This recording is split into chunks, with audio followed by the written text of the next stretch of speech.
Hello family, welcome back to my new blog. কেমন আছেন আপনারা সকলে? আশা করি ঠাকুরের আশীর্বাদে সকলেই অনেক ভালো আছেন। তো দেখুন, সকাল থেকে এখন শুরু করে দিলাম। আর এই যে দুধ বসানো হয়েছে, ডিম বসানো হয়েছে। তো আমাদের তো রান্নার কাকিমা রান্না করে, তো সকালবেলা উনি চলে এসছে। এই যে ছেলেকে এখন খাওয়াবো। এই যে ইনি আমাদের রান্না করে। তো দেখাই, সকালবেলা ওই ছেলের জন্য পাবদা মাছ করে দিয়েছে। ছেলে ফিশ খাবে বলছিল, তো সেই জন্য উনি আগে পাবদা মাছটা করে দিল। আর রান্নাবান্না এখনো হয়নি, ছেলেকে আগে খাইয়ে নি।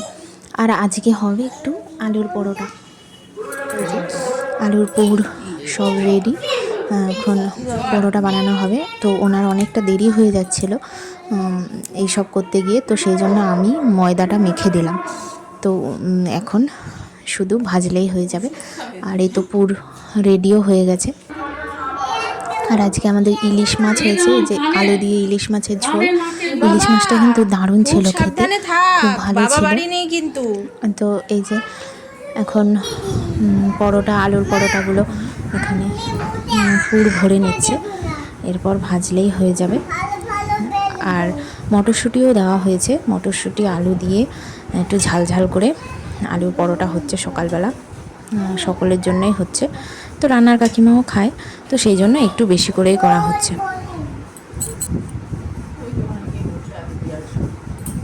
তো দেখুন, এখনও কিন্তু আমার স্নান দান হয়নি, আর ছেলের হয়ে গেছে। ছেলেকে স্নান করিয়ে দিয়েছি, এখন আমি স্নান করব। তো ছেলে দেখুন কি করছে। গাড়ি চলছে।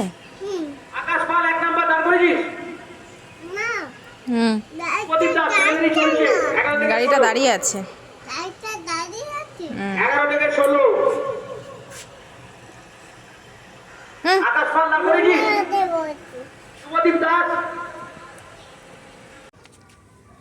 তো ছেলেকে স্নান করিয়েছি, আর আমি আসলাম একটু উপরে, মানে ঠাকুরঘর পরিষ্কার করব। আর দেখুন, এই বেগুন গাছটা অনেক জল দিয়ে যত্ন করছিলাম। বেগুনের একটা ফুল এসছে দেখে খুব ভালো লেগেছিল, কিন্তু ফুলটা আবার ঝরে পড়ে গেল।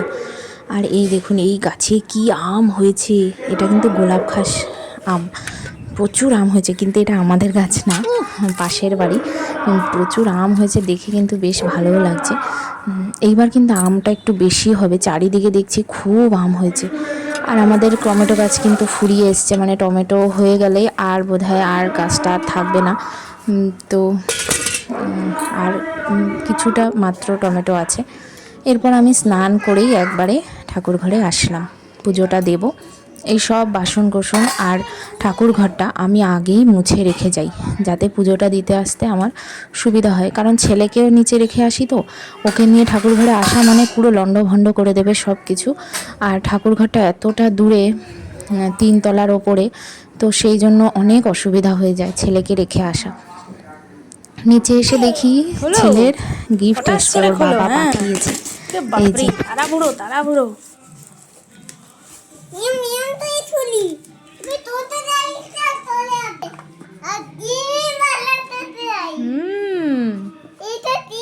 ক্রোকোডাইল, এখান দিয়ে খোলো।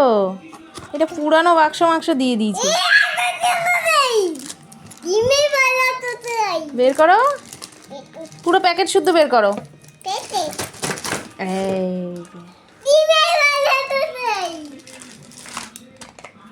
এই যে ডিম শুদ্ধ।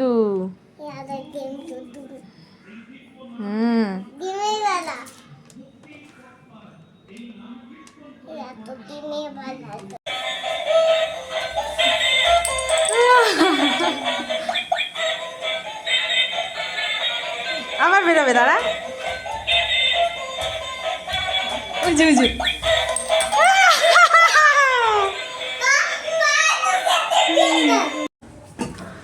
এরপর এখন হয়ে গেছে সন্ধ্যা থেকে আবার শুরু করলাম। আর যেহেতু এখন কিন্তু ভালোই গরম গরম পড়ে গেছে, তো সেই জন্য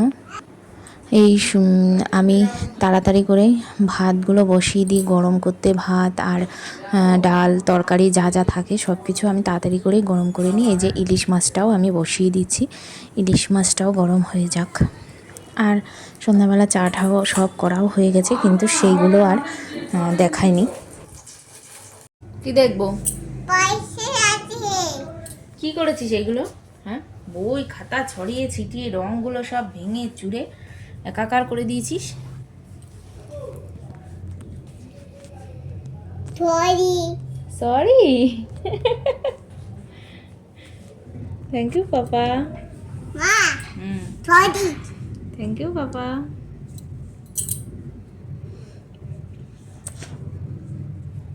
মা হুম, আটা কোথায়? আটা এই তো আটা। দাও। কি করছো তুমি? Happy birthday Toti. করো। Happy birthday to you. Happy birthday to you. ও, এইটা কেক আর এটা মোমবাতি। আবার ফুয়ো দিয়ে নেভানো যায়? আগুন জ্বালিয়েছো? ও তাই তো। এই এত আদুর। হ্যাঁ। এটা দিয়ে জ্বলা যায়। হ্যাঁ। বাহ, খুব সুন্দর সাজিয়েছো পাপা। তারপর আমি কেকটা কাটি। ও কেক কাটছে। তারপর খেয়ে এ যা। মা হুম, এই এত ও কেক কেটে ওদেরকে খাওয়াচ্ছো? এই এত বাহ, কি ভালো ছেলে। ও থাকছে। হ্যাঁ, হেলিকপ্টার নেই তো। এই যে কিছু কিছু জিনিস লাগবে মাসকাবাড়ি, আটা ফুরিয়ে গেছিলো আর তার সঙ্গে আরও কিছু, তো হাজব্যান্ড অনলাইন অর্ডার করলো, এই যে আসলো সব।